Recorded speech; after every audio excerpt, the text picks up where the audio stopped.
robot recently unveiled by Amazon. It is a robot capable of handling individual items.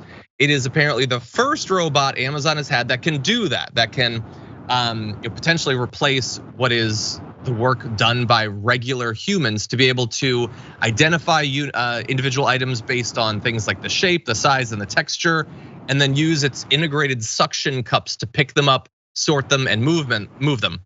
It's obviously just been rolled out, but they say that it can already identify 65% of Amazon's inventory, which is impressive when you consider that Amazon very frequently can't identify when like anti-Semitic t-shirts are being sold on their site. This robot's almost as capable as they are. Anyway, as of right now, this is obviously the sort of work that many human employees do. And while they are saying that this is not going to force tons of people out of work, they say, working with our employees, Sparrow will take on repetitive tasks, enabling our employees to focus their time and energy on other things while also advancing safety. At the same time, it'll drive blah, blah, efficiency, whatever. Anyway, we know that they've wanted to automate their warehouses for a long time. And so it's easy for them to say that this is just gonna free their workers up for other things. What I'm worried it's gonna free them up for is being at home unemployed, unfortunately. Jessica, what do you think about this?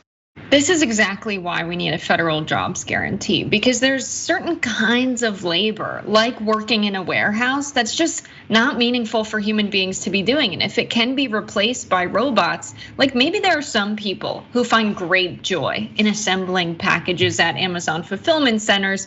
I would argue the majority of them would rather be doing something else, right? Yeah. And so this kind of monotonous physical labor can be done by robots, but it's only a problem because those people have no alternative for work elsewhere. If we had a federal jobs guarantee that ensured that everybody who wanted a job had one for a living wage, not only would that force companies like Walmart, Tesla, and Amazon to increase their labor standards in order to attract employees, but we can direct people's labor to more meaningful things like actually rebuilding green energy infrastructure instead of relying so much on fossil fuels.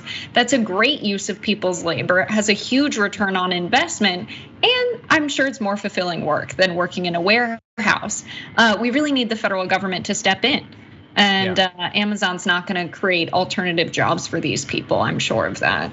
Yeah, obviously. I mean, look, if we just leave it up to the corporations, then they will gladly just throw it out of the warehouse and have robots from top to bottom. We need people who are gonna provide meaningful oversight and regulations to make sure that people aren't left behind. I agree, I don't want people to be forced to work for decades in repetitive, meaningless, grinding work. I don't want that. But I also know that people desperately need work right now. And so we have to figure out some sort of middle path on this.